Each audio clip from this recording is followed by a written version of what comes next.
Hi, come read with me. This book is called Peppa Pig, the Tooth Fairy. Once upon a time, there was a clever little pig named Peppa. She was very proud of her teeth. Grunt, grunt. Peppa and her brother George knew how to take care of their teeth. They brushed them every morning and every evening. Brush, brush. Peppa and George loved playing dentist. Peppa would pretend to be the dentist, and George would be her assistant. George's toy dinosaur was the patient. "What lovely clean teeth you have, Mr. Dinosaur," Peppa smiled. "Grrr," said George. One day, after playing their dentist game, Peppa and George were eating their dinner. Suddenly, something fell onto Peppa's plate. Clatter, clatter. It made Peppa jump. "What's that?" she asked. "Ho, ho, it's a tooth," Daddy Pig laughed. "But where's it from?" asked Peppa.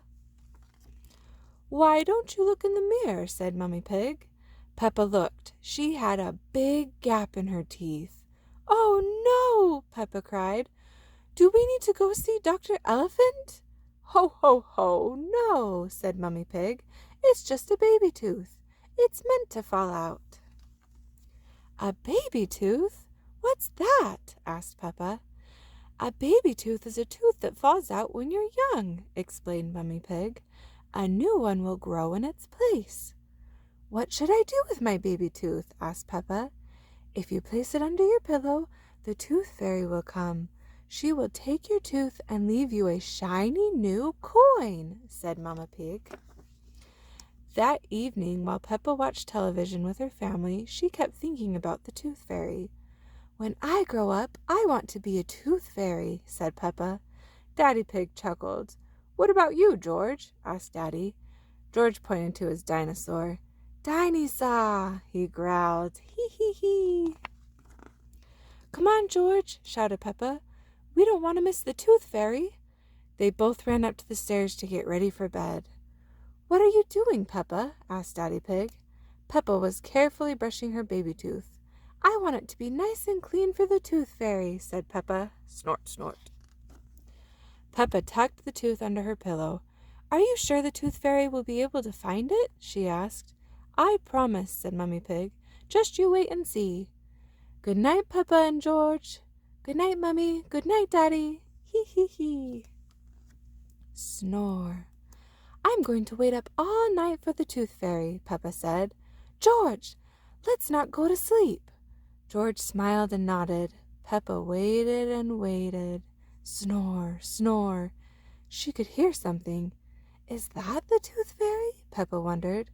"George," she whispered, "did you hear that? Can you see the tooth fairy?" She climbed down to look at George. He was fast asleep. It was him making the noise. "I am much better at staying awake than George," Peppa sighed. She settled back in her bed. After a while, her eyes started to close. She quickly opened them again. "I am going to stay awake and see the tooth fairy," Peppa said to herself firmly. Snore, snore. But soon she was asleep. Tinkle, tinkle. What was that? It was the tooth fairy. "Hello, Peppa," she whispered. "Would you like a coin in exchange for your tooth?" The tooth fairy gently took Peppa's tooth out from under the pillow and put a shiny coin in its place. "What a lovely clean tooth," the fairy said. "Thank you very much. Flutter, flutter, flutter." The next morning, Peppa found the shiny coin under her pillow. "Mummy, the tooth fairy did come after all," she shouted, jumping up and down. "Oh, I wish I had seen the tooth fairy," Peppa sighed. "Next time I'm definitely going to stay awake all night." Snort. Hee hee. The end. Subscribe to our channel and come read with me.